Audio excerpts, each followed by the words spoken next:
বাংলাদেশের ঐতিহ্যবাহী জেলা দিনাজপুর সিরির বন্দর থানার অন্তর্গত আয়েশা সিদ্দিকা মডেল মাদ্রাসার উদ্যোগে দ্বিতীয় বাৎসরিক তাফসীরুল কোরআন মাহফিলের সম্মানিত সভাপতি আলহাজ মাওলানা একরামুল হক শাহ,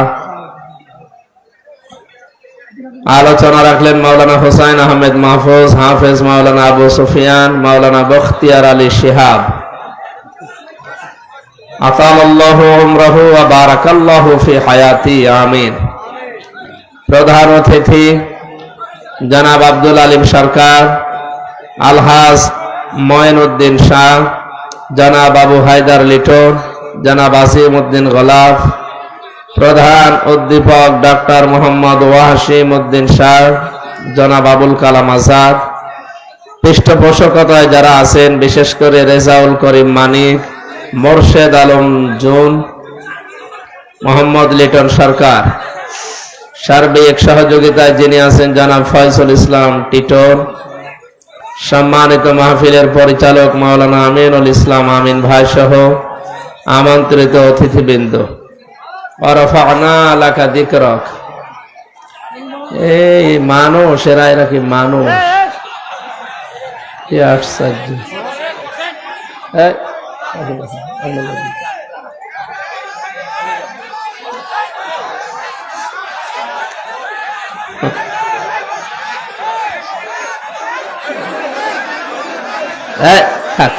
একটু আরো চিল্লাম গলায় সার জোর আছে, চিল্লাম। নেন নেন নেন, 1 মিনিট সময় দিলাম, ফের চিল্ল।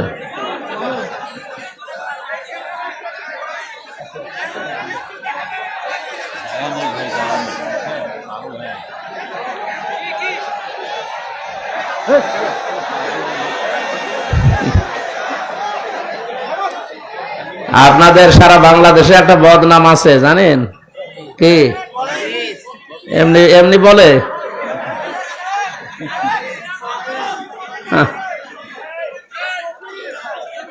এই কথা বন্ধ করে। এখানে দাঁড়িয়ে আছেন কি? বসেন, ওখানে বসেন। কথা বলবেন না, না দেখা গেলে শোনেন, কথা বলার দরকার নেই। না দেখা গেলে শুনবেন। আপনার জন্য যদি ডিস্টার্ব হয় কবিরা গুনাহ হবে আপনার। কোরআন শোনা ফরজ, চুপ থাকাও ফরজ। আপনি যে শুনছেন জায়গা দিক ওদিক করে, চুপ তো থাকেন না, গুনাহ হচ্ছে কিন্তু। আবার কথা বলেন, চুপ করেন।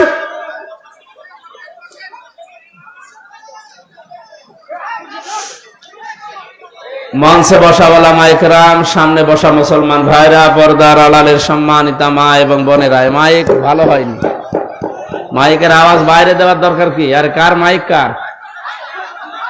হ্যাঁ, আওয়াজ লাগবে আমার কানে, আপনারা মাইক বাইরে দিয়েছেন কেন? ভাই কথা বলেন কেন? ওখানে বসেন না কেন? বসে পড়েন। ছেলে, 1 থাপ্পড় দেবো, বসো। সব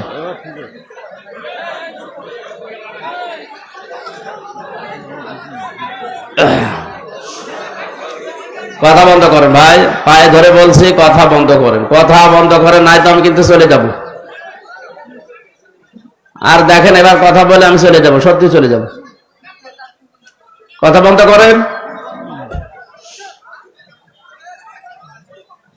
সামনে বসা মুসলমান ভাইরা, পর্দা আড়ালের সম্মানিতা মা এবং বোনেরা, প্রশাসনের ভাইরা, প্রাণ প্রিয় দিনাজপুরবাসী, দল মত নির্বিশেষে কোরআনের অনুষ্ঠানে আমরা এসেছি ইবাদত মনে করি। কি মনে করে? আমাদের বাস্তব অবস্থা হযরত ইউসুফ আলাইহিস সালামের মতো। হযরত ইউসুফ নবীকে যখন তার ভাইরা কুয়া থেকে এই মালেক নামে লোকটা তুলে বিক্রি করে দিচ্ছিল, যেই দোষগুলো ইউসুফ নবীর প্রতি দিয়েছে তার ভাইরা, একটা দোষও সত্য নয়। ভাইরা তাকে বিক্রি করার সময় বলেছিল, এ বাড়ি থেকে পালিয়ে যাচ্ছে আমাদের কাজের লোক, গোলাম, এর চরিত্র ভালো না, চুরি করার অভ্যাস আছে, এই জন্য ওকে আমরা বিক্রি করে দিচ্ছি গোপনে, আপনি যদি নিতে চান নিয়ে যান। এখন বলেন তো, যে দোষগুলো দিল, ও গোলাম ছিল, চোর ছিল, চরিত্র খারাপ ছিল? ইউসুফ নবী ওই সময় কোনো কথা বলেছিলেন? বলেন বলেন। জবাব দেননি। কারণ জবাব দিলে এই সময় এই ক্রেতা যিনি আছেন এই আব্দুল মালিক নামে এই লোকটা চলে যাবে। পরবর্তীতে 10 ভাই মিলে এতক্ষণ তো কুয়ায় ফেলেছিল, এবার মাটির নিচে দেবে। কেউ জানবেও না যে আমি মারা গেছি। কারণ মরুভূমির ভেতরে মানুষ মেরে বালি সরিয়ে যদি ওই জায়গায় পুঁতে রেখে দেয়, সমান করে দেয়, কেউ জানবে না যে ওখানে মানুষ মাটি দেওয়া আছে। সুতরাং তার চাইতে আমার এই লোকটার সাথে মিশরে চলে যাওয়া ভালো, অন্তত বেঁচে তো থাকতে পারবো। আজও তামাম দুনিয়ায় তাকান, মুসলমানদের উপরে যে দোষগুলো দেওয়া হচ্ছে যে এরা সন্ত্রাসী, এটাকে সত্য? তামাম দুনিয়ার সবচাইতে বড় সন্ত্রাসী ইহুদিরা। আর ওরাই মিডিয়ার মাধ্যমে ছড়িয়েছে যে মুসলমানেরা সন্ত্রাসী। আমাদের নামে আরো যে বদনাম গুলো আছে আমি নাই বললাম, কিন্তু চুপ করে থাকা ছাড়া ইউসুফ নবীর মতো আমাদের কিছু করার নেই। কারণ এখন কিছু বললেই যে আপনারা চলে যাবেন, তখন ধরে আমরা পিতে ফেলবে। এই জন্য অন্তত যা বলে বলুক, আমাদের বেঁচে থাকা লাগবে, আমরা যেন বেঁচে থাকতে পারি। এরপরে মিশরে যাই, দেখি কি অবস্থা দাঁড়ায়। যদিও আমি বিক্রি হয়ে যাচ্ছি, যাক, কিন্তু সময় আসবে যখন আমার এই টাকা পয়সা দিয়ে এই গোলামের জীবন থেকে আমি বেরিয়ে আসতে পারবো ইনশাআল্লাহ। সুতরাং ইবাদত মনে করে যারা এসেছেন, আজকের আলোচনার বিষয় কাজের সময় কাজ। এটা যে দুনিয়ার বিষয় না, শুধু আল্লাহ তাআলা কোরআনে আয়াত নাযিল করে জানিয়েছেন, এটা গুরুত্বপূর্ণ একটা বিষয়। রব্বানা আতিনা ফিদ দুনিয়া হাসানা, হে আল্লাহ দুনিয়ার হাসানা দাও, কল্যাণ দাও, শান্তি দাও, নিরাপত্তা দাও, রিজিক দাও, যাই বলেন। তাহলে দুনিয়ায় আগে চাওয়ার জন্য শিখিয়ে দিচ্ছে কে? আফিল আখিরাতি হাসানা, এরপরে আখিরাতে দিও। আল্লাহ কিন্তু আগে আখিরাতের কথা দিয়ে পরে দুনিয়ার কথা দিতে পারতেন।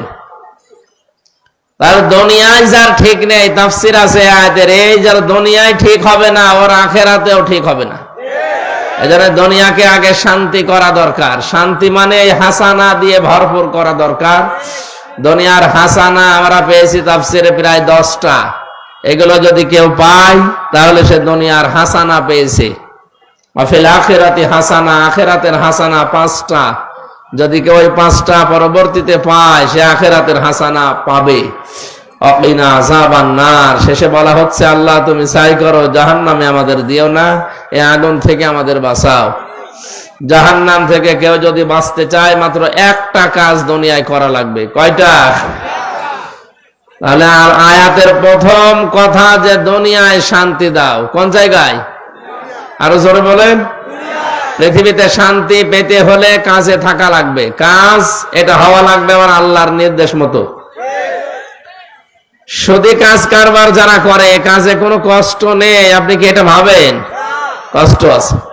যাকাত ভিত্তিক অর্থনীতির মাধ্যমে যে মানুষগুলো সম্পদ অর্জন করে, এ কাজেও কষ্ট নেই, আছে। 2টা কাজেই কষ্ট আছে। একটা দেখানো পথ হচ্ছে আল্লাহর, আর একটা দেখানো পথ হচ্ছে শয়তানের। আমরা যেহেতু মানুষ, আল্লাহর সৃষ্টির সেরা, আমরা গোলাম আল্লাহর, দাস আল্লাহর, বান্দা আল্লাহর, এজন্য আমরা দেখানো পথে চলবো আল্লাহ। শয়তান আমাদের প্রকাশ্য দুশমন বা শত্রু। শত্রুর সাথে দুশমনের সাথে যে আচরণ করা লাগে, আমরা ইনশাআল্লাহ এখন থেকে তাই করব। অনেকেই মনে করে শয়তান মানে ওই সে আজাজিল শয়তান, ওই। পৃথিবীতে আর শয়তান নেই। ইন্নাল মুবাযযিরিনা কানু ইখওয়ানাশ শায়াতিন ওয়া কানা আশ-শাইতানু লিরাব্বিহি কাফুরা। এই পৃথিবীতে যারা অপচয় করে তারা শয়তানের ভাই। ওরা কোরআন পড়ে আপনি এমন একটা আয়াত দেখাতে পারবেন না যে বড় বড় গুনাহ করেছে, কিন্তু শয়তানের ভাই বলে আল্লাহ আখ্যা দিয়েছে, আমি পাইনি। এই শুধু একটা গুনার কারণে যারা অপচয় করে, এরা কি বলেন বলেন? কত বড় কঠিন বিষয় এটা, অথচ অপচয় আজ দেদারসে চলছে। আল্লাহ এই কথা বলে শেষ করে দেননি। আল্লাহ নিজে প্র্যাকটিক্যাল মানুষকে অপচয় করেন না সেটা দেখিয়েছেন। বিজ্ঞান আজ প্রমাণ করছে মানুষের এই খাবার খাবার পর পাকস্থলীতে যে যেটা হজম হয়, এটা পিত্ত রস, ওখান থেকে তৈরি হয়ে ওই খাবারের উপরে যখন পড়ে ফোঁটা ফোঁটা হয়ে, তখন খাবারগুলো হজম হতে সাহায্য করে। এটা এত দামি জিনিস, এটা যদি না পড়ে আপনার খাবারের নির্যাস দিয়ে এটা বানানো হয়। দুনিয়ার মানুষকে জানিয়েছে তোমরা আর যাই করো অপচয় করবা না, আমি নিজে অপচয় করি না। আমরা বুঝলাম শয়তানের ভাই যারা অপচয় করে, যারা, আরো জোরে বলেন, শয়তানি আমরা দেখতে পাই না। যারা বাংলাদেশে আজ অপচয় করবে এরা আমাদের দুশমন, শত্রু। দ্বিতীয় নম্বরে শয়তান বলা হয় তাদেরকে যারা অশ্লীলতা ছড়ায়। আসতে বলে, শয়তান জান্নাতের ভেতরে হযরতে আদম এবং হাওয়াকে উলঙ্গ অবস্থায় দেখে খিলখিল করে হেসেছিল। এটা তো আমি বানালাম। সূরা আরাফের ভেতরে আমার আল্লাহ জানিয়েছেন হযরত আদম হাওয়া তাদের দুইজনের পোশাক যখন খুলে পড়ে গেছে, শয়তানের ইচ্ছা ছিল না যে তাদেরকে জান্নাত থেকে বের করে দেবে। না, জান্নাতে আছেন, থাকেন, অসুবিধা নেই, কিন্তু আপনার লজ্জা স্থান আমি দেখব। এই জন্য শয়তান যৌনতা ছড়াতে ভালোবাসে। আজও যারা বিভিন্ন জায়গায় যৌনতা ছড়ায়, বুঝবেন এটা আসল, টাটকা, নির্ভেজাল শয়তান। তাহলে এদের সাথে সম্পর্ক হবে শত্রু এবং দুশমনের মতো। কথা বলা না কেন? মানুষ আজ অনেকেই নিজে অন্যায় করে আর দোষ দেয় শয়তানের। কাজ করছে নিজে আর গালি দেয় শয়তানকে। আপনি ওইটা বুঝে যদি গালি দিতে পারেন, যারা আজ অশ্লীলতা ছড়ায়, নিজেদেরকে প্রদর্শন করে, চামড়ার ব্যবসা করে, এই মানুষগুলো শয়তান। আপনাকে মানা লাগবে এবং শয়তানকে যেভাবে মনে করেন দুশমন, শত্রু, এদেরকেও ঠিক ওই আচরণ আপনার করা লাগবে। নয়তো আপনি কখন নিজেই শয়তান হয়ে যাবেন টের পাবেন না। শয়তানের আরেকটা কাজ আছে, ও নারীকে পুরুষ বানাতে চায়, পুরুষকে নারী বানাতে চায়। নবীজি এজন্য হাদিস দিয়েছেন, কোন পুরুষ যদি নারীর বেশ ধরে, নারী যদি পুরুষের বেশ ধরে, সঙ্গে সঙ্গে আল্লাহ নিজে তাদের উপরে লানত করে। মুহাদ্দিস মাহমুদুল হাসান দেওবন্দি, ওনার নামটা, মুহাদ্দিসে দেহলভী রহমাতুল্লাহ আলাইহি, গভীর রজনীতে তিনি কোরআনে কারিম পড়ছিলেন, সূরা ইয়াসিন তেলাওয়াত করছেন। তার বাড়ির উপর দিয়ে দুইটা জিন যাচ্ছিল। কোরআনে কারিমের মধুর আওয়াজ শোনার পরে তাদের চলার গতি তারা থামিয়ে দিয়েছে। মুহাদ্দিস সাহেবের তেলাওয়াত শুনছে, শুনতে শুনতে নিজেরা হারিয়ে গেছে। নিজেদের আকৃতি পর্যন্ত তারা পাল্টিয়ে সর্পের রূপ ধারণ করেছে। জিনদের অভ্যাস হচ্ছে ওরা 24 ঘন্টার ভেতরে যে কোনো এক সময় হয় সাপ নয় বিড়াল, এগুলো হওয়াই লাগবে ওদের। এই জন্য রাতের বেলা অনেকে বের হওয়ার পরে কালো বিড়াল যারা দেখেন, সবগুলো কালো বিড়াল না, ওগুলো দুই একটা জিনও আছে।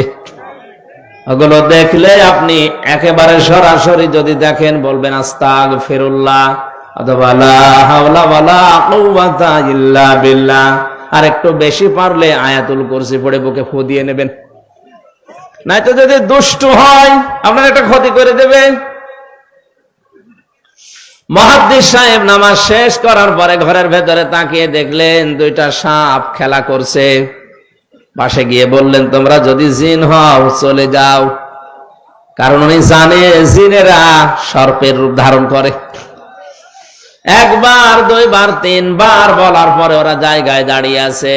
উনি মনে করলেন এটা না সাপ হবে। ঘরের থেকে লাঠি এনে পিটিয়ে মেরে ফেললেন জায়গায়।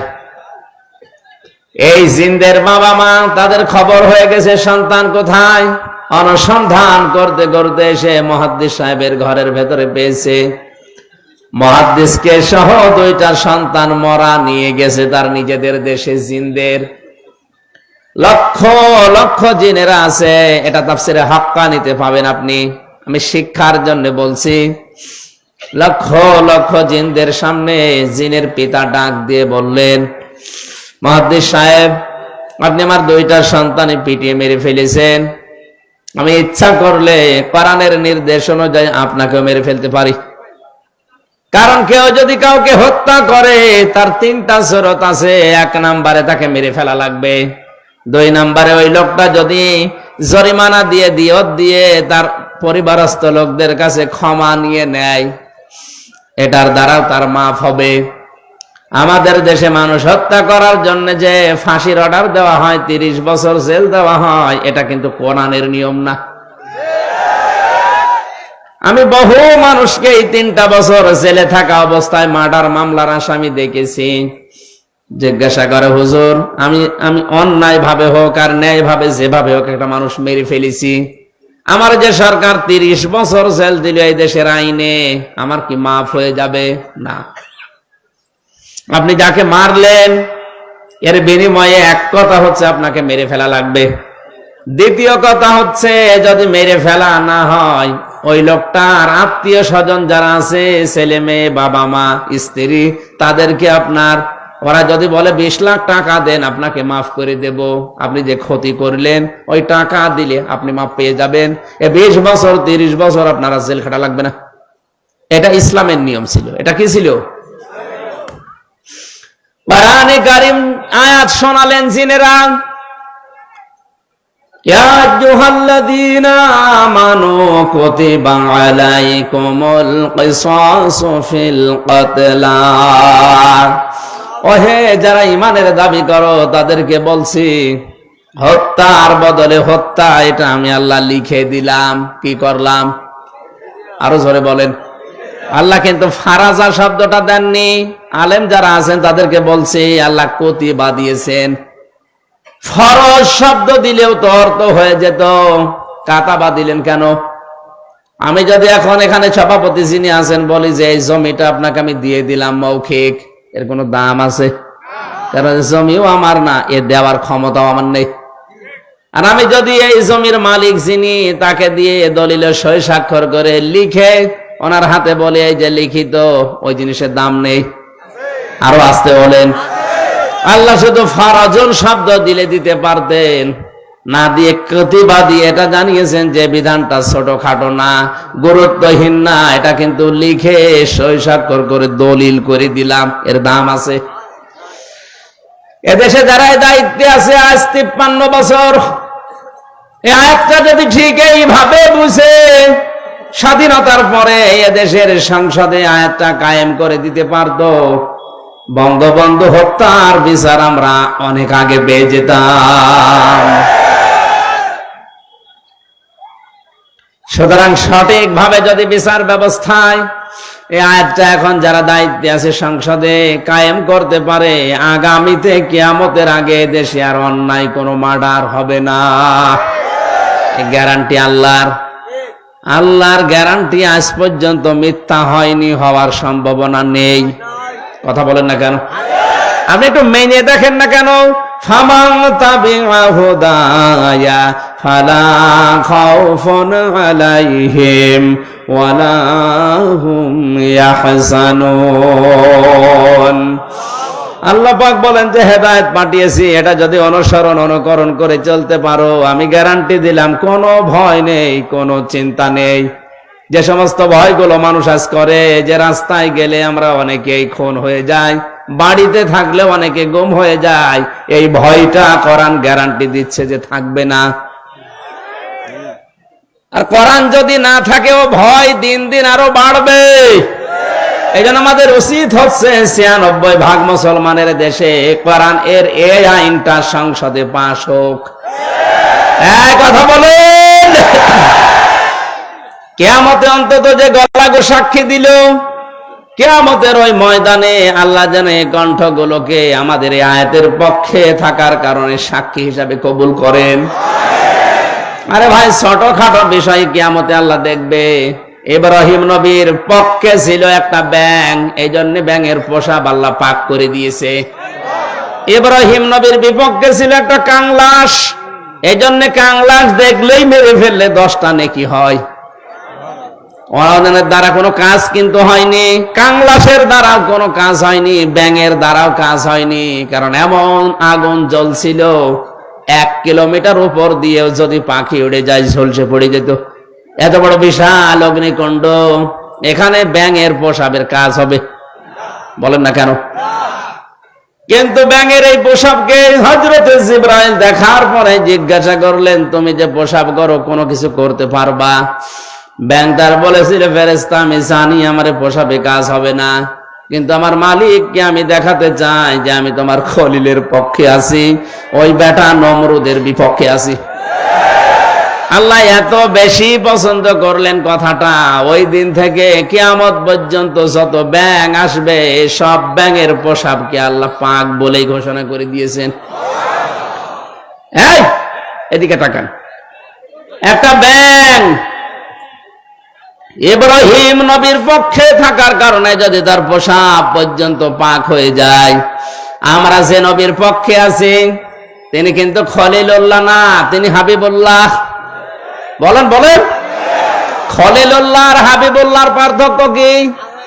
খলিল বলা হয় ওই বন্ধুকে যে বন্ধু আমার আল্লাহর জন্য সব করতে পারে, আর হাবিব বলা হয় ওই বন্ধুকে যে বন্ধুর জন্য আমার আল্লাহ সব করেছেন। জোরে বলেন সুবহানাল্লাহ। ইব্রাহিম নবীর পক্ষে থাকার কারণে যদি ব্যাঙের পোশাব পাক হয়ে যায়, আমরা মুহাম্মদ রাসূলুল্লাহ হাবিবুল্লাহর পক্ষে থাকলে আমাদের জীবন পাক হয়ে যাবে। এই জন্য আল্লাহর এই আয়াতের পক্ষে যারা সায় দিলেন, আপনি মানেন না সেটা আলাদা, কিন্তু আপনাকে রায় দেওয়া লাগবে যে আমরা এই আয়াতটা সংসদে দেখতে চাই। হাজারো মানুষ জেলখানাতে, প্রায় 1 লাখের উপরে মানুষ এখন জেল খাটছে সারা বাংলাদেশে। অধিকাংশ গুলোই লক্ষ্য করলে দেখা যায় মার্ডার মামলা। গাজীপুরের কাশিমপুর কারাগারে প্রায় 1200 মানুষ এখনো ফাঁসির দণ্ডাদেশ নিয়ে মাথায় নিয়ে কন্টেম ছেড়ে কাটাচ্ছে। 10,000 মানুষ ওখানে আছে, 4 জেল মিলে প্রায় 1200-1300 মানুষ শুধু ফাঁসির আসামি, এদেরকে সব ফাঁসি দেওয়া হবে। এদের 1 নাম্বার অপরাধ হচ্ছে এরা মানুষ হত্যা করেছে, এই কারণেই তো ফাঁসি দেয়। জিনদের পিতা ডাক দিয়েছে, মুহাদ্দিস সাহেব আমি কিন্তু আয়াত অনুযায়ী আপনাকে মেরে ফেলতে পারি, কিন্তু আমার একটা হাদিস জানা আছে, কোন সৃষ্টি যদি তার আকৃতি পাল্টিয়ে ফেলে তাকে মেরে ফেললেও কোনো গুনাহ নেই। আমার সন্তান 2টা তাদের নিজেদের আসল আকৃতি পাল্টিয়ে সর্পের আকার ধারণ করেছে। আপনি যেটা বললেন যে 3বার তাদের বলার পরেও তারা শোনে নাই, এই জন্য আপনি না বুঝতে পেরে মেরে ফেলেছেন।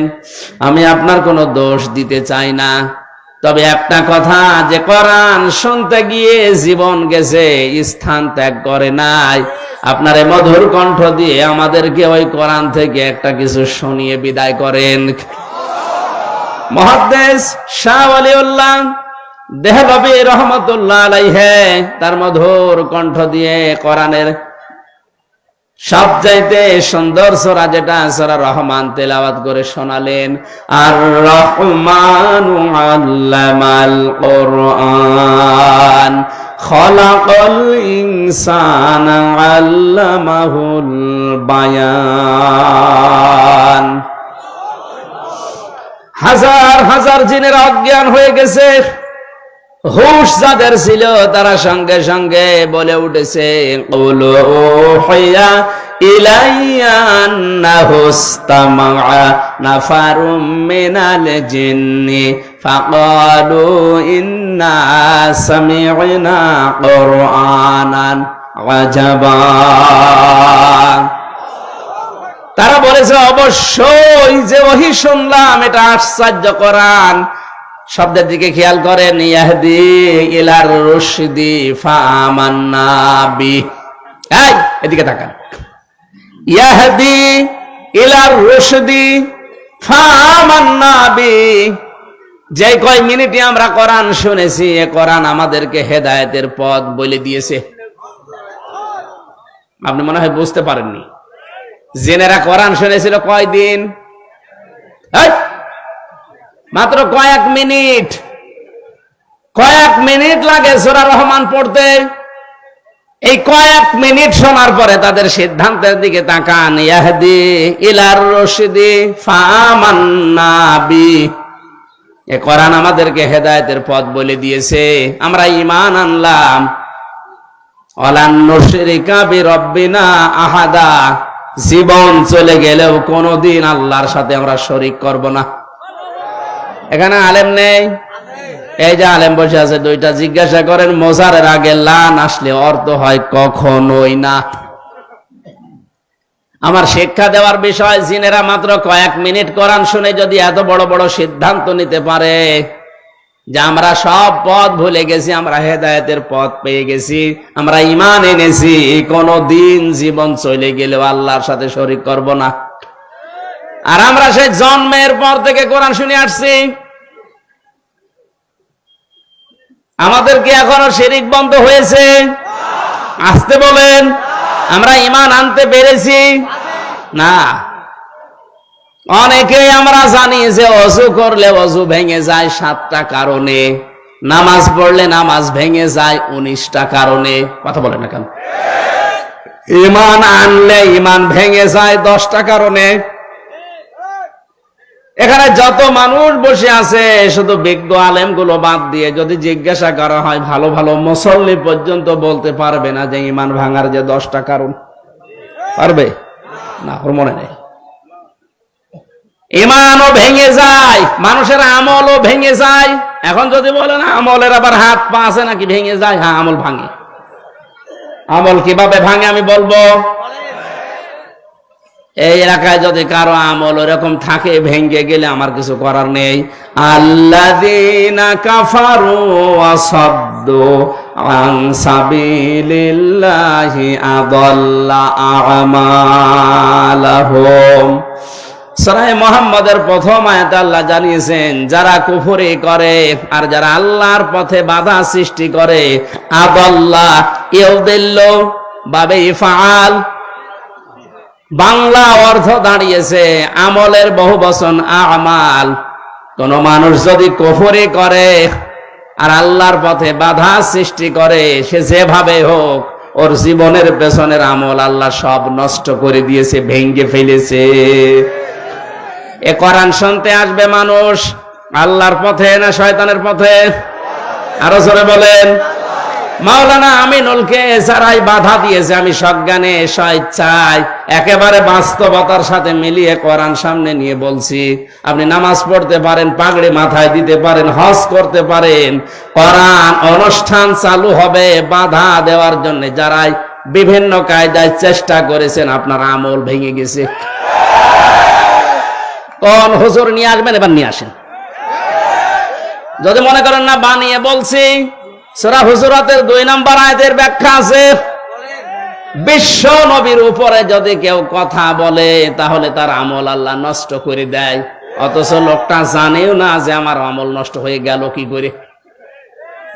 লা তারফাউ আসওয়াতাকুম ফাওকা সাওতিন নাবিয়্যি ওয়া লা তাজহারু লাহু বিল কওলি কাজহারি বা'দিকুম লিবা'দিন আন তাহবাতা আমালুকুম ওয়া আনতুম লা তাশউরুন। কোন ইমানদার যদি নবীর উপরে কণ্ঠ দিয়ে উচ্চ আওয়াজে কথা বলে, হে নবী আপনি জানিয়ে দেন তার আমল আর নেই, সব নষ্ট হয়ে গেছে। এই আয়াত আমি বানালাম। কাবা এখনো পর্যন্ত মসজিদে নববীতে নবীজির রওজার উপরে এটা স্বর্ণের অক্ষর দিয়ে লেখা আছে। আপনি বলেন তো এখানে নবী আসে কিয়ামত পর্যন্ত দুনিয়ায় আসবে? আরো জোরে বলেন বলেন। নবী তো আসবে না কিয়ামত পর্যন্ত, এই আয়াতটা আল্লাহ কোরআনে দিল কেন? আবার তারফাউ মোজারে দিয়েছেন, এই কারণেই দিয়েছেন বর্তমান, ভবিষ্যৎ, প্রেজেন্ট, ফিউচার। কারণ কিয়ামত পর্যন্ত নবী আসবে না, নবীর ওয়ারিস আলেমরা আসবে। মাওলানা আমিনুল যাই হোক, ওনারে নিয়ে অনেক সমালোচনা আমিও শুনেছি, হোক, কিন্তু নামের আগে তো আলেম লেখা আছে। কথা বলেন না কেন? আপনি এটা অস্বীকার করতে পারবেন যে উনি কামেল পাস করেনি? অন্তত এই দেশের শিক্ষা ব্যবস্থা অনুযায়ী উনি তো আলেম, এই দেশে সবাই জানে মাওলানা আমিনুল সিরির বন্দরের আলেম। আপনি যাই করেন না কেন, উনি তো আর গানের অনুষ্ঠান দেয়নি যে আপনি বন্ধ করে দেবেন। কোরআন শোনার যে ব্যবস্থা করার জন্য চেষ্টা চালিয়েছিল, এমনি এমনি চোখ দিয়ে ওর পানি বের হয়নি। একটা মানুষ কতটা দুঃখ পেলে 15 দিন ঘুমাতে পারেনি, আপনাদেরকে কোরআনে কারিম শোনাবে এই জন্যে। সুতরাং কোরআন শুনতে যারা বাধা সৃষ্টি করেছেন, সে যেভাবেই হোক না কেন আপনার আমল কিন্তু ভেঙে গেছে। এই এদিকে তাকা। নামাজ ভেঙে যাওয়ার কারণ আমরা জানলাম কয়টা? 19টা। কয়টা? ওযু ভেঙে যাওয়ার কারণ কয়টা? আমল ভেঙে যাওয়ার কারণ কয়টা? 2টা। আন্দাজে শুনছে। সূরা মুহাম্মদের প্রথম আয়াত দলিল দিলাম না যে 2টা? কথা বলেন না কেন? পৃথিবীর যে কোনো জিনিস আপনি দেখবেন সেটা নষ্ট হয়ে যাওয়া, ভেঙে যাওয়ার একটা পথ আছে। আমাদের যে আমল আছে, আমল ভেঙে যায় এই কারণে, নামাজ ভেঙে যায় এই কারণে, রোজা ভেঙে যায় এই কারণে, হজ ভেঙে যায় এই কারণে, যাকাত নষ্ট হয়ে যায় এই কারণে।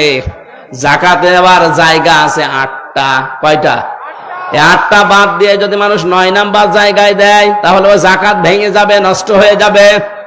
জান্নাত যাওয়ার জন্য যেটা আসল দরকার, ঈমান, ঈমানও মাঝে মাঝে ভেঙে যায়।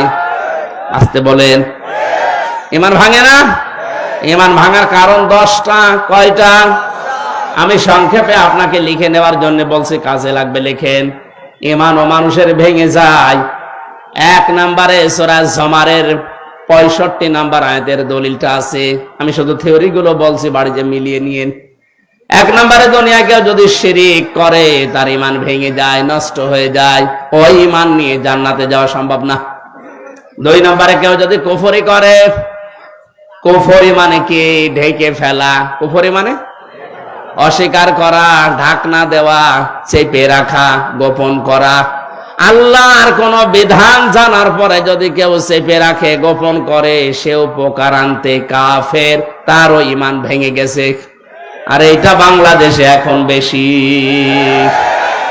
3 নম্বরে কেউ যদি নেফাকি করে, মুনাফিকি করে। এই আপনি মানুষ নাকি? কি দাঁড়িয়ে থাকবেন আপনি? আপনি শুনতে পাচ্ছেন না? এমনি এমনি আপনাদের নাম মফেজ দিয়েছে, এমনি এই কারণে দিয়েছে। সব এই জেলায় আর কোন অনুষ্ঠান নিবা না। পাগল ছাগলের এলাকায় এসে মরলাম। একটা জিনিস বোঝাতে 14 জায়গায় ঝামেলা করছে। এই আপনি কি দেখবেন কি? হ্যাঁ, শোনা যাচ্ছে না? আপনার আমার আওয়াজ শোনা যাচ্ছে না? আপনার জন্য সারা জেলা বদনাম হয়ে যাচ্ছে, রংপুর বিভাগের। রোগ দেখতে এসেছে। কি দেখবেন কি? আমার কি দেখবেন? আমাকে দেখার মতো কিছু আছে? 3 বছর জেলে থেকে দেখছেন না কি অবস্থা?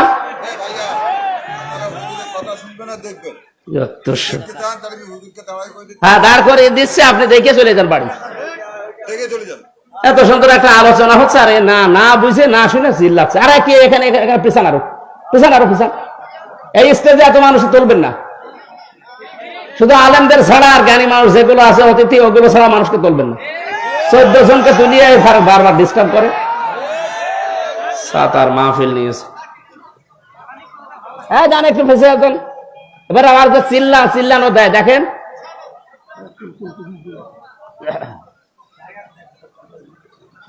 হ্যাঁ যান, ওটা আর বলবো না, যান, ওটা বাদ দিয়ে দিলাম।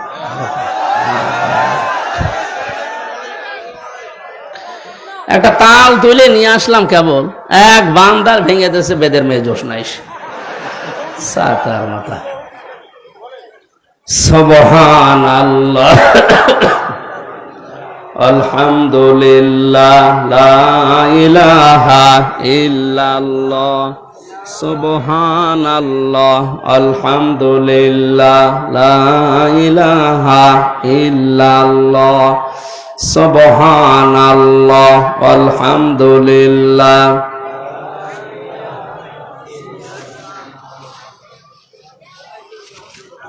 এবার তো আওয়াজ দেন না। আমি যে জিকির করতে বললাম, কি আওয়াজ দেন না কেন? সুবহানাল্লাহ, আলহামদুলিল্লাহ, লা ইলাহা ইল্লাল্লাহ, সুবহানাল্লাহ। এটা তো ভালো ছিল।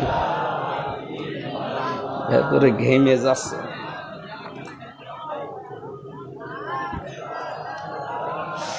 সুবহানাল্লাহ আলহামদুলিল্লাহ লা ইলাহা ইল্লাল্লাহ।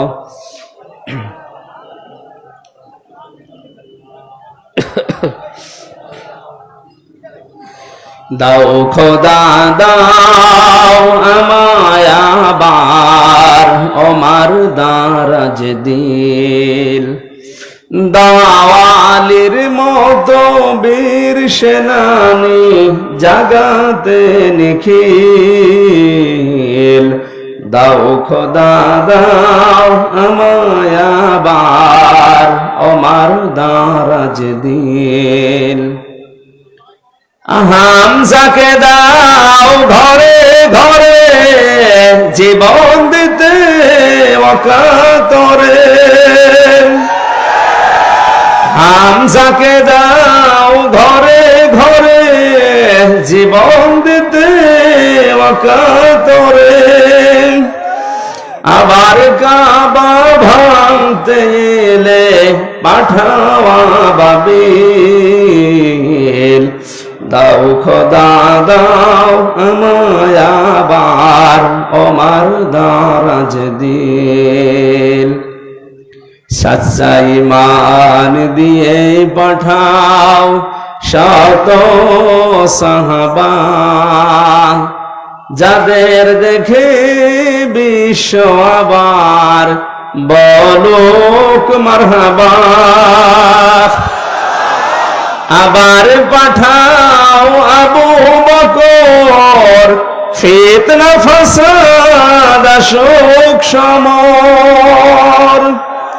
অনরটুট পাহাড় সম দাও সে মনের মিল। দাও খোদা দাও আমায় আবার ওমার দারাজ দিল। আমার ভাইরা, আমি মাওলানা আমিনুলের কথা এমনি বলি না, যেহেতু নবীজির ইন্তেকালের আগে যে কথা ছিল গুরুত্বপূর্ণ কয়টা, তার ভেতরে এটা একটা। আল উলামা ওয়ারাসাতুল আম্বিয়া, আলেমরা আমি নবীর ওয়ারিস। আমি হয় মাওলানা আমিনুল, মাওলানা হোসাইন, মাওলানা হারুন, যাই হয়ে দেশে আলেম যারাই আছে, আপনি বিশ্বাস করতে পারেন এদের আমল আখলাক ত্রুটি বিচ্যুতি থাকতে পারে, কিন্তু এরা নবীর ওয়ারিস। কিয়ামতের ময়দানে আল্লাহ পাক যদি বিচার করে আলেমদের সবার সম্মুখে করবে না, কুদরতের পর্দা দিয়ে ঢেকে নিয়ে গোপনে বলবে এগুলো করেছিলি। এই জন্য একটু মনে সান্ত্বনা আছে, কিয়ামতে অন্তত আল্লাহ মানুষের সামনে অপমান করবে না। শাস্তি যদি দিতেও চায় আল্লাহ গোপনে দেবে। আল্লাহর কাছে আমাদের জীবনের আলেমদের কাকুতি মিনতি, আল্লাহ তুমি গোপনে মাফ করে দিও। তোমার সাত্তার নামের ওসিলায় যেভাবে গোপন করে দিয়েছো দুনিয়ায় কেউ জানে না। আমির হামজা, মাওলানা হোসাইন, মাওলানা আমিনুল কি করেছে অনেকে জানি না, তোমার জানা আছে। কিয়ামতের যেদিন বিচার বসাবে আল্লাহ কুদরতের ওই জায়গাতে যেন তুমি গোপনেই মাফ করে দাও। আমার ভাইরা, এই জন্য ওনার উপরে যদি কেউ কণ্ঠস্বর নিয়ে কথা বলেন, ওনার আমল আখলাক যাই থাকুক না কেন, আপনারটা কিন্তু আল্লাহ নষ্ট করে দেবে। আমি ঈমান ভাঙার যে 10টা কারণ বলেছি লিখে নেওয়ার জন্য, যাদেরকে লিখে নিয়েছেন হয়তো 3 নম্বরে নেফাক, যাদের ভেতরে আছে মুনাফিকি, উপরে ফিটফাট ভেতরে সদরঘাট, আপনার ঈমান ভেঙে গেছে। আমি একটা উদাহরণ তাফসীর থেকে লিখেছি, যারা সব ধর্মকে সমান মনে করে ওদের ঈমান নষ্ট হয়ে গেছে। আরে দেশে এরকম অনেক মানুষ এখন দিন দিন বাড়ছে। সব ধর্ম সমান আপনি বিশ্বাস করা তো দূরের কথা, আপনি বলেন কি করে? যে দলিলগুলো আপনি দেন যে লাকুম দীনুকুম ওয়ালিয়া দীন, লা ইকরাহা ফিদ্দীন, এই আয়াতের অর্থ আপনি নিজেই ভুল করছেন, নিজেই উল্টাপাল্টা করে ঈমান হারাচ্ছেন, মানুষকেও হারাতে বাধ্য করছেন। যারা বিভিন্ন পূজা মণ্ডপে গিয়ে কথা বলে যে আমরা সার্বজনীন সনাতন ধর্মে এই অনুষ্ঠানে হাজির হইলাম, এ কথা যদি কেউ বিশ্বাস নিয়ে বলে থাকে ওর ঈমান নষ্ট হয়ে গেছে। কারণ সার্বজনীন ধর্ম একটাই দুনিয়ায়, তার নাম ইসলাম। আর সনাতন ধর্ম মনে করি অনেকেই বলি হিন্দু ধর্ম না, সনাতন মানে পুরাতন। সনাতন মানে এ পৃথিবীতে সব চাইতে পুরাতন ইসলাম, এর আগে কিছু ছিল না। এক কথা বলে না কেন? পৃথিবীর প্রথম মানব যিনি হযরতে আদম, তার ধর্ম কি? আরো জোরে। সুতরাং এ কথা কারা প্রচার করেছে আমরা জানি না, যে সনাতন ধর্ম মানে হিন্দু ধর্ম, এটা মিথ্যা কথা। সনাতন ধর্মই পৃথিবীতে ইসলাম। ইসলাম, আল্লাহর কাছে একমাত্র ধর্মের নাম ইসলাম। এজন্য ধর্মের আগে আলিফ লাম আছে। এখানে যারা গ্রামার বোঝে, আলিফ লাম 4 প্রকার। এখানে যে আলিফ লাম দেওয়া আছে নির্দিষ্ট করার জন্য। আমি যদি মাওলানা হোসাইনকে বলি ভাই আমি দিনাজপুরে যাব, তুমি যদি বলি এই যে এই রাস্তাটা, এর আগে তাহলে তরিকের আগে আলিফ লাম দেওয়া লাগবে। তরিক এই একটাই রাস্তা, কিন্তু দিনাজপুরে যাওয়ার জন্য এখনো 4-5টা রাস্তা আছে। তখন আর তরিকের আগে আলিফ লাম দেওয়া যাবে না, কারণ এটা অনির্দিষ্ট। যে কোনো রাস্তা দিয়ে আমি যেতে পারি, দিনাজপুরে পৌঁছালেই হলো। কিন্তু কোন রাস্তা দিয়ে দিনাজপুরে গেলে আপনি পাবেন না শুধু এই রাস্তাটা ছাড়া। তখন তরিক বা রাস্তার আগে কি লাগবে? আলিফ লাম। কি লাগবে? যত ধর্ম দুনিয়ায় আছে সব ধর্মের ব্যাপারে আল্লাহর বক্তব্য এই, সবগুলো শয়তানের আবিষ্কার করা, আমি আল্লাহর আবিষ্কার করা ইসলাম।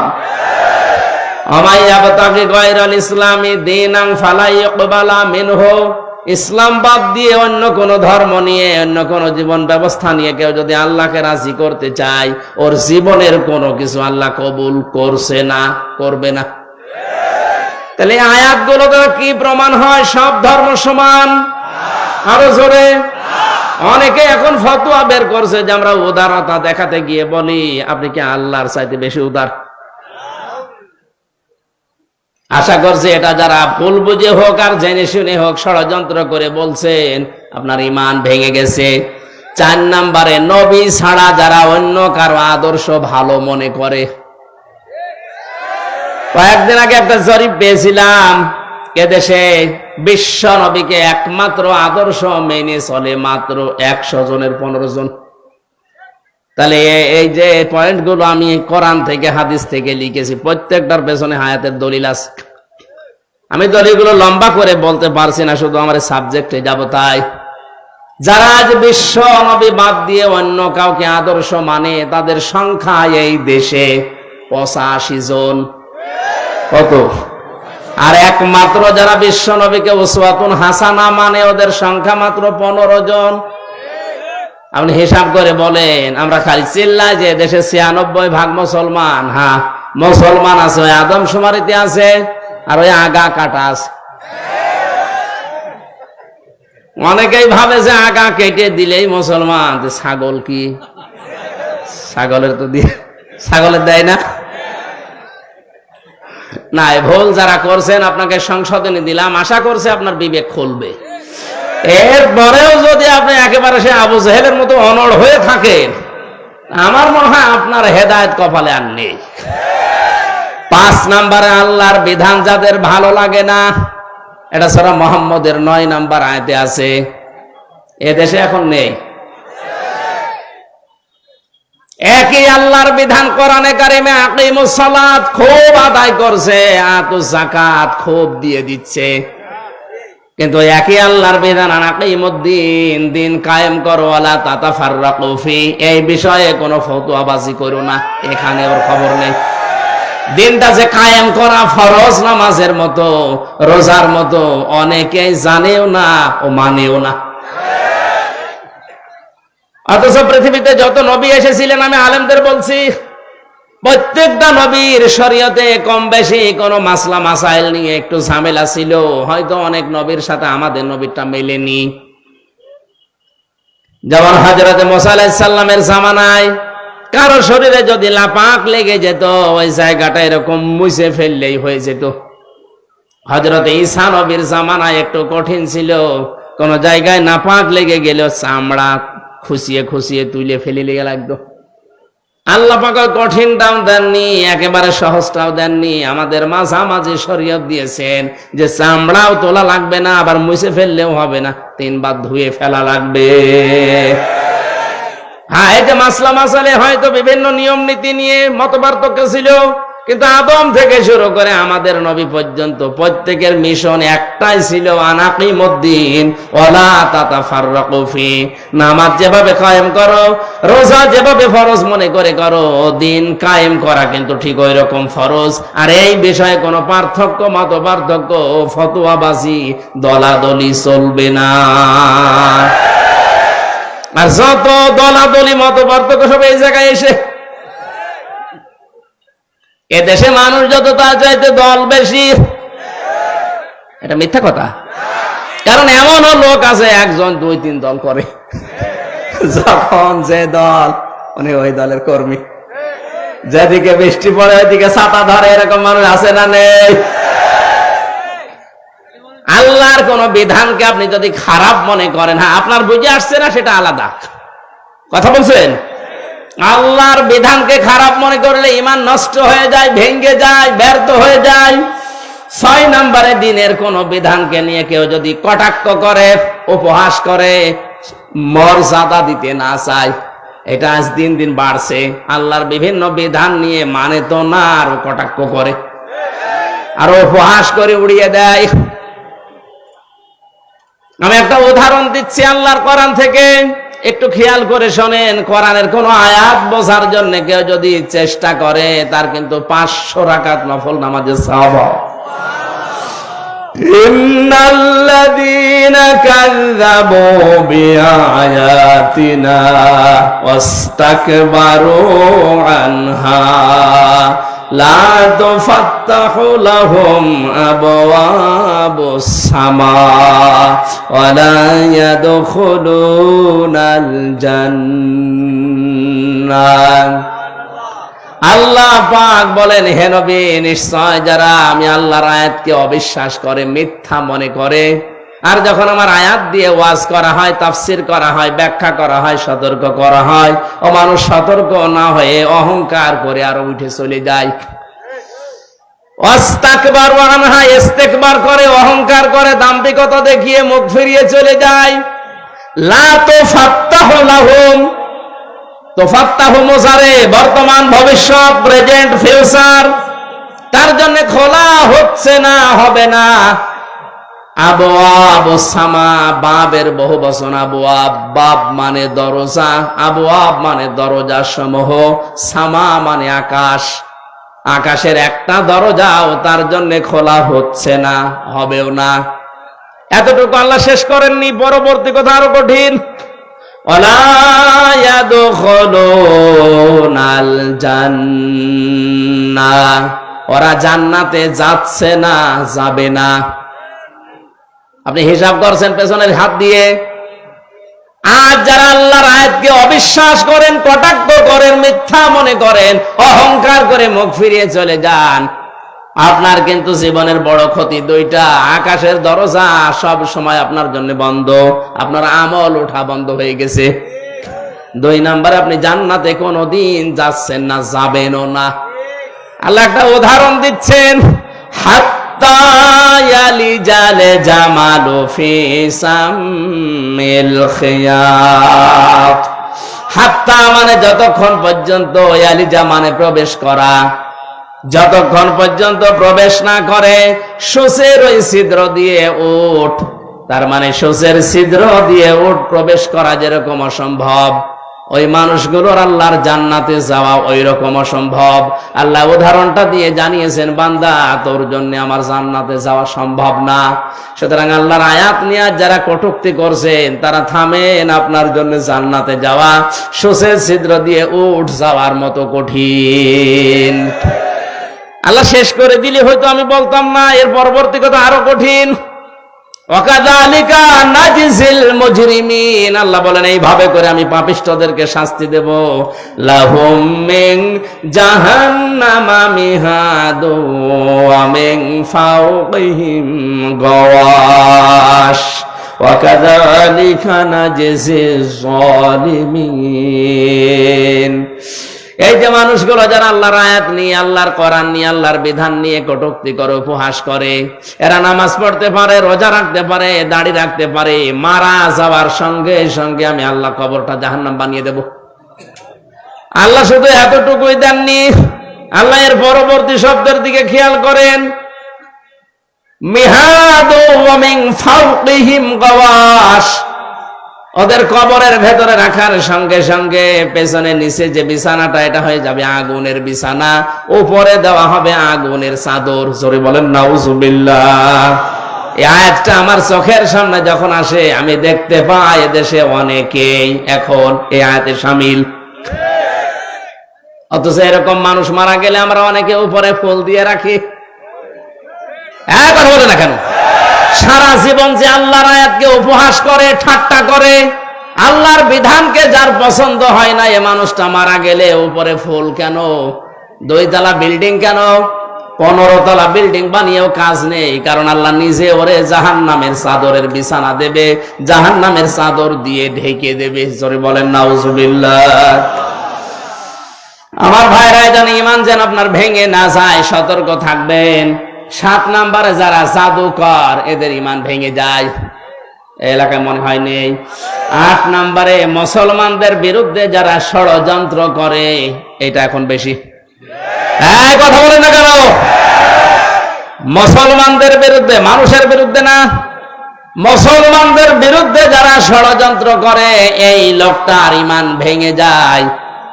মান সালিমাল মুসলিমুনা মিন লিসানিহি ওয়া ইয়াদিহি, ওই লোকটাই আসল মুসলমান, যার হাত থেকে মুখ থেকে মানুষেরা নিরাপত্তা পায়। ঠিক আছে? না না, ঠিক নেই। এই আপনি কি শোনেন আন্দোলন? এভাবে শুনলে তো হবে না। আমি অর্থ করলাম কি, আপনি বলছেন ঠিক আছে। মান সালিমাল মুসলিমুনা মিন লিসানিহি ওয়া ইয়াদিহি, ওই লোকটাই প্রকৃত মুসলমান, যার হাত থেকে মুখ থেকে মানুষেরা শান্তি পায়। ঠিক আছে? হয়নি। কি শোনে ওরা আলেম বলে? আরে ভাই, শব্দের দিকে খেয়াল করে শুনবেন, তো আমার ভুল হলে ধরে দেবেন। এমনি এমনি আপনি স্টেজে বসে আছেন। না না না, হয়নি। এখানে কিন্তু এই জন্যই তাফসীর মাহফিলে আসা লাগে। সূক্ষ্ম কিছু শব্দ যেগুলো ক্লাসে পাওয়া যায় না, এই শব্দগুলো গবেষণা করে বের করা লাগে। কোন মানুষ যদি মানুষ হয়ে মানুষের উপরে জুলুম করে, তার বিরুদ্ধে কিন্তু আল্লাহর মামলা আছে, এটা আলাদা বিষয়। সূরা শুরার 42 নম্বর আয়াতে আল্লাহ দলিল দিয়েছেন, ইন্নামাস সাবিলু আলাল্লাযিনা ইয়াজলিমুনান নাস। আমি আল্লাহর মামলা, আমি আল্লাহর অভিযোগ তাদের বিরুদ্ধে যারা মানুষ হয়ে মানুষের উপরে জুলুম করে। আল্লাহ এখানে ইয়াজলিমুন আল মুসলিমুনা দেয়নি, দিয়েছে ইয়াজলিমুনান। বলেন বলেন, হিন্দু কি মানুষ না? খ্রিস্টান, ইহুদি? তাহলে মানুষ পদবাচ্যে যারা বিবেচিত, সে যে ধর্মের হোক, ওর উপরে কেউ যদি জুলুম করে, তার অধিকার নষ্ট করে, তার বিরুদ্ধে মামলা কার, এটা আলাদা বিষয়। কিন্তু এখানে আল্লাহর নবী নাস শব্দ দেননি, দিয়েছেন মুসলিমুনা। কি দিয়েছেন? আমি এইটা বোঝানোর জন্যই বলছিলাম, ওই লোকটাই আল্লাহর কাছে প্রকৃত মুসলিম, যার হাতের দ্বারা আর মুখের দ্বারা মুসলমানেরা নিরাপত্তা পায়। আপনি কেমন মুসলমান? আপনার হাতের দ্বারা আর মুখের দ্বারা মুসলমানেরা শান্তিতে থাকে না, আরো আতঙ্কে থাকে। এখানে ইয়াদি মানে এই হাত শুধু না, ক্ষমতার হাত। কথা বলেন, আইনের হাত, টাকা পয়সার হাত, প্রভাব প্রতিপত্তির হাত, এই হাতও হতে পারে। এক একটা শব্দের প্রায় 33টার উপরে অর্থ আছে, সর্বনিম্ন 33টা, উপরে 99টা। যেখানে যেই শব্দটা খাটবে, অ্যাপ্রোপ্রিয়েট হবে, ওইটা ওই জায়গায় আপনাকে লাগানো লাগবে। এই জন্য তাফসীর করতে গেলে এক শব্দের একাধিক অর্থ আপনার জানা থাকতে হয়, না একটা শব্দের একটা অর্থ জেনে যদি শুরু করতে চান, আপনি উলটপালট করে ফেলবেন। কোরআনে কারিমে আল্লাহ দরবা দিয়েছেন, দরবা মানে মারা। দরবা মানে কি? আমাদের সে মিজান মন সাহেবে পড়িয়েছে, দরবা মানে আঘাত করা, দরবা মানে মারা। অথচ তাফসীরের ভাষায় 33টার উপরে শব্দ আছে। দরবা মানে দৃষ্টান্ত দেওয়া, দরবা মানে সফর করা। আমার সবগুলো এখন মনে নেই, আমার যতটুকু আয়ত্ত আছে আমি মিলাতে পারি কোরআন পড়তে গেলে, যে এই জায়গায় দৃষ্টান্ত হবে, এই জায়গায় সফর করা হবে, এই জায়গায় মারা হবে। আমি যদি ওই মারাটাই জেনে রাখতাম অর্থ করতে পারতাম। আল্লাহ পাক এখানে মুসলিমুনা শব্দ নাস না দিয়ে নবীজি কেন দিয়েছেন? এদন শব্দ দিয়ে শুধু এই হাত আমরা বুঝি ক্ষমতার হাতের দ্বারা, আইনের হাতের দ্বারা। যারা মুসলমানদেরকে শান্তিতে থাকতে দেয় না, এরা মুসলমান না। প্রভাব প্রতিপত্তি আছে এলাকায়, টাকা পয়সার মালিক, এই কারণে তাদের এই টাকা পয়সার যে হাত আছে, প্রভাব প্রতিপত্তির হাত আছে, এই হাতের দ্বারাও অনেক মুসলমান আজ শান্তিতে নেই। অনেক মুসলমানের প্রভাব প্রতিপত্তি আছে, জোর করে মসজিদের সভাপতি হয়ে বসে আছে, না দিলে আবার রাগ করে। এটা একটু বেশি হয়ে গেল। হ্যাঁ, মসজিদের সভাপতি হওয়ার জন্য কমপক্ষে 5টা গুণ লাগে। কয়টা?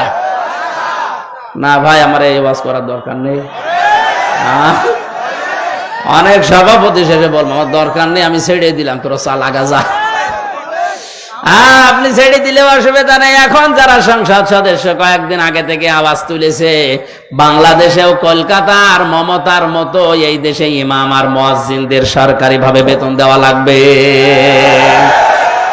এই দাবির পক্ষে আমাদের সংসদ সদস্য যিনি পিরোজপুরের, উনি বলেছে, তার পক্ষে আছে না নেই?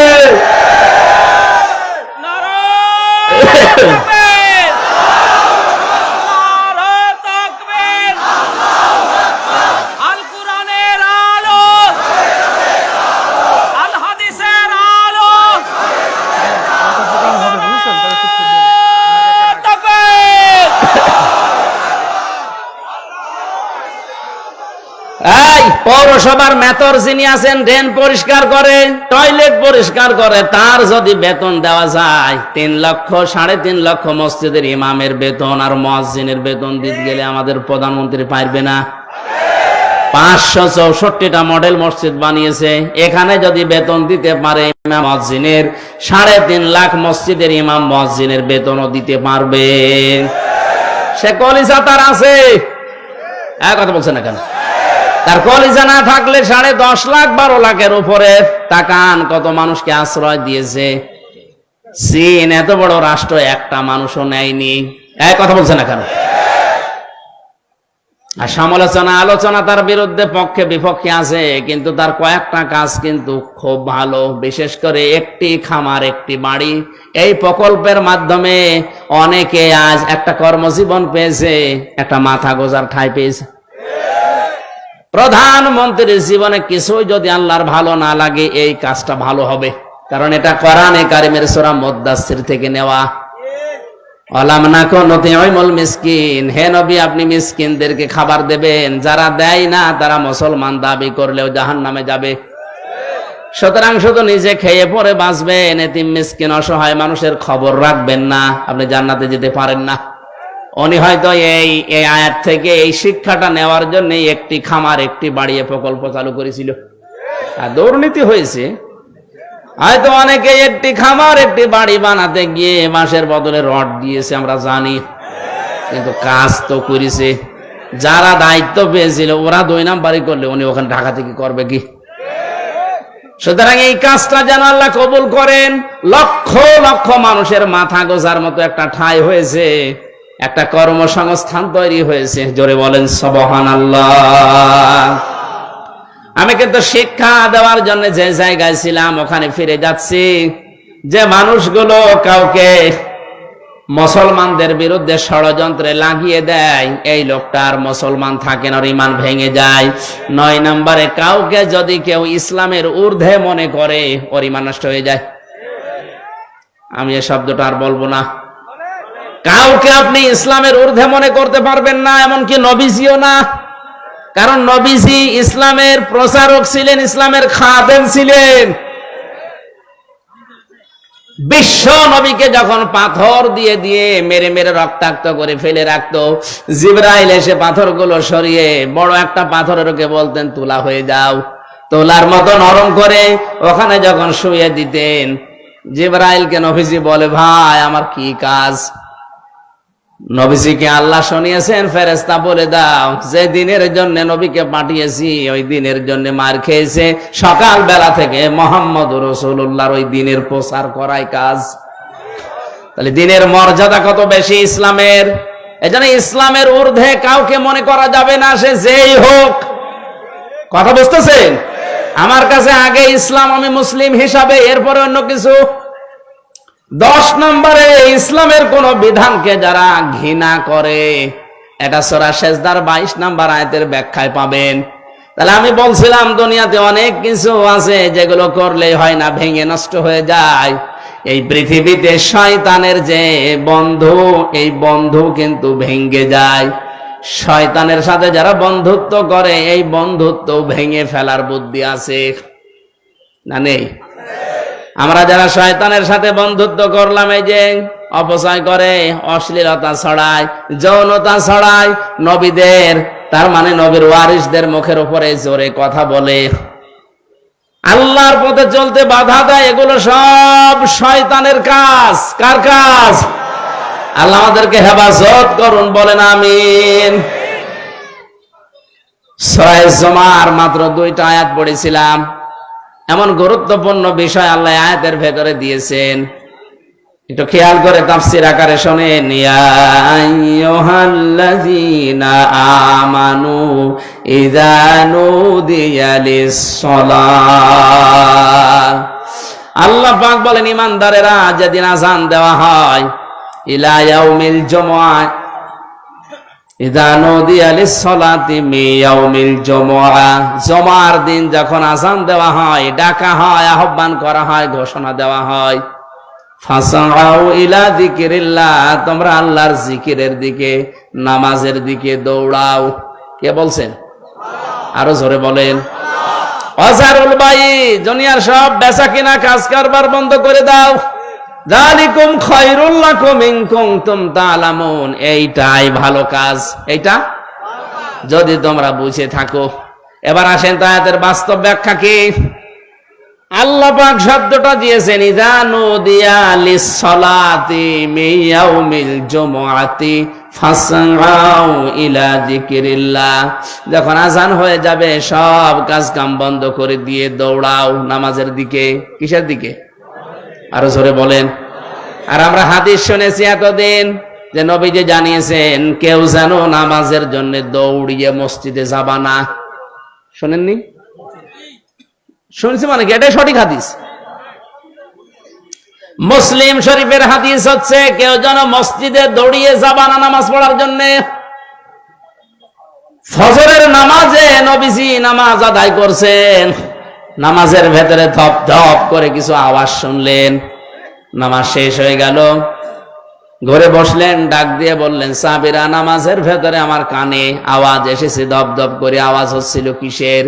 সাহাবীরা বলে হুজুর আমরা ফজরে টের পেয়েছি দেরিতে, জলদি করে ওযু করে মসজিদে আমরা অনেকেই দৌড়িয়ে এসে জামাত ধরেছি।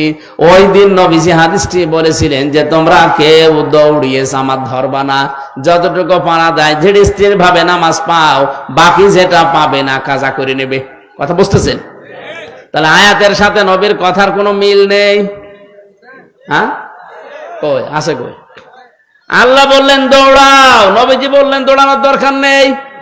আল্লাহ দৌড়াতে বলেছেন এই কারণে আপনার যেন নামাজ গুরুত্ব দিয়ে, যখন দুনিয়াতে নামাজের সিস্টেম চালু হয়ে যাবে, আজান হয়ে যাবে, সব কাজ কাম আপনার জন্য এখন বন্ধ। আল্লাহ এইটা বোঝাতে চেয়েছেন যে কাজ কামে লিপ্ত থাকতে গিয়ে যেন আল্লাহর নামাজের জামাত শেষ হয়ে না যায়। এজন্য আগে থেকে প্রস্তুতি নাও, আগে থেকেই তোমাকে নিজেকে প্রস্তুতি করো, অন্তত মসজিদের সাথে তোমার এই জীবনটা, তোমার অন্তরটা লটকিয়ে রাখো। কিয়ামতের কঠিন ময়দানে মানুষ যখন পাবে ঘামের ভেতরে হাবুডুবু খাবে, ওই সময় আরশের ছায়ায় যাদেরকে স্থান দেব তার 4 নাম্বার তারা যারা দুনিয়াতে নামাজ পড়তে মসজিদে যায়, বের হয়ে গেলে আবার কখন যাবে এই ধান্দায় থাকে। জোরে বলেন সুবহানাল্লাহ। আমরা এই কাজ কারবার গুলো একটু আদায় করি। বলে ফাসাউ ইলা যিকরিল্লাহর ব্যাখ্যা মানে দৌড়াতে বলেছে এই জন্যে যেন আপনি আগে থেকে প্রস্তুতি নেন, নামাজ যেন নষ্ট না হয়ে যায়। এই কারণে সব কাজ কাম বন্ধ করে দিতে বললেন। এদের সাথে বাংলাদেশের বাস্তবতার মিল হয় না, আমি অনেক ক্ষেত্রে দেখেছি। আল্লাহ বলছেন দৌড়াও নামাজের জন্য, সব কাজ কাম বেচা কিনা দোকানপাট যত কিছু আছে বন্ধ করা লাগবে। কে বলছেন? আরো জোরে। দিনাজপুরবাসী খেয়াল করেন, জমার নামাজ আজান থেকে শুরু করে একেবারে শেষ পর্যন্ত আমার মনে হয় 1-1.5 ঘন্টা সময় লাগে। কথা বলছে না কেন? আল্লাহ বললেন তোমাদের এইটাই ভালো কাজ, নামাজে আসো, ওই কাজ বন্ধ করে দিয়ে। আর আমরা দেখছি না 1-1.5 ঘন্টা সময় লাগছে। অথচ এই দেশে এমন অনেক মানুষ আছে 1 ঘন্টায় 5 লাখ টাকা উপায় করে। মানে আপনার বেশি মনে হয়ে যাচ্ছে। ঢাকাতে ডাক্তার মতিয়ার রহমানের বাড়ি খুলনা, অনেক পিত্তথলির পাথর বের করেন অপারেশন ছাড়া। ওনার 15 মিনিট সর্বোচ্চ সময় লাগে এক একটা অপারেশন করতে, 1,20,000 করে টাকা নেয়। তো 1 ঘন্টায় যদি 4টা-5টা করে কত টাকা হয়? উনি 1.5 ঘন্টা নামাজ পড়তে গেলে কমপক্ষে 7 লাখ টাকা ওনার লস হবে।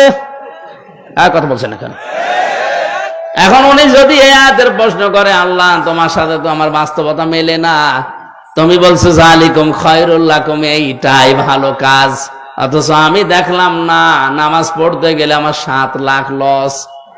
তা আমার তো লাভ হচ্ছে না, লস হচ্ছে। তাহলে কোরআনের এই আয়াত ভুল। কেন আল্লাহ যালিকুম খায়রুল লাকুম দিয়েছেন? এইটাই ভালো কাজ। ইন কুনতুম তা'লামুন, যদি তোমরা জানো। এবার আসেন ব্যাখ্যায়। আল্লাহ এই কারণে দিয়েছেন, আপনি 1.5 ঘন্টায় 7 লাখ টাকা উপায় করলেন। যে সমাজে নামাজ নেই, নামাজের শিক্ষা নেই, হাসপাতাল থেকে অপারেশন করে 7 লক্ষ টাকা ব্যাগে নিয়ে আপনি ব্রিফকেসে ভরে যাচ্ছেন বাড়িতে, 1-1.5 কিলোমিটার দূরে মনে করেন বাড়ি। রাস্তায় যাবার সময় যে সমাজে নামাজ নেই, সমাজে চুরিদারি, ছিনতাই, হাইজাকার, ডাকাতি নেই। আসতে বলেন। এখন আপনি 7 লাখ উপায় করে যাচ্ছেন, ও সমাজে তো নামাজ নেই। আপনার টাকা নেওয়ার সঙ্গে সঙ্গে বাড়িতে যাওয়ার রাস্তায় যদি ছিনতাইকারী ধরে, যদি চাই, আপনি দিতে না চাইলে আপনাকে মেরেও ফেলতে পারে। আল্লাহ এই কারণে নামাজের গুরুত্ব দিলেন, কারণ নামাজ যদি কায়েম হয়ে যায়, নামাজের শিক্ষাগুলো যদি ব্যক্তি, পরিবার, সমাজ, রাষ্ট্রে এসে যায়, 7 লাখ না 7 কোটি টাকা সঙ্গে নিয়ে গেলেও তোমার মনে আল্লাহ ছাড়া আর কোন চোর, ডাকাত, হাইজাকার, ছিনতাইকারীর ভয় থাকবে না। এরকম একটা পরিবেশ আল্লাহর নবী মদিনায় গঠন করেছেন না করেন নাই? আরো জোরে। একবারও কি দেখতে মনে চায় না যে নামাজের সমাজটা বাংলাদেশে কায়েম হলে কি করে হাইজাকার মুক্ত, সন্ত্রাস মুক্ত, দুর্নীতিবাজ মুক্ত, সাদাবাজ মুক্ত, চোর ডাকাত মুক্ত একটা জীবন কিভাবে চালানো যায় শান্তিতে, ওটা দেখতে মনে চায় না? আরো জোরে বলে চায় না? আল্লাহ এই জন্য এটা বলেছেন যালিকুম খায়রুল লাকুম, এটা ভালো। এজন্য নামাজ কায়েম করো, নামাজকে দাঁড় করাও। হ্যাঁ, নামাজ যখন পরিবারে, সমাজে, রাষ্ট্রে কায়েম হয়ে যাবে নামাজের শিক্ষাগুলো, তখন আর মসজিদে বসে থাকার দরকার নেই। ফাইদা কুদিয়াতিস সালাতু ফান্তাশিরু ফিল আরদি ওয়াবতাগু মিন ফাদলিল্লাহ। নামাজ যখন শেষ হয়ে গেছে, এখন আর মসজিদে থাকা যাবে না, এখন ছড়িয়ে যাও, ছিটিয়ে পড়ো।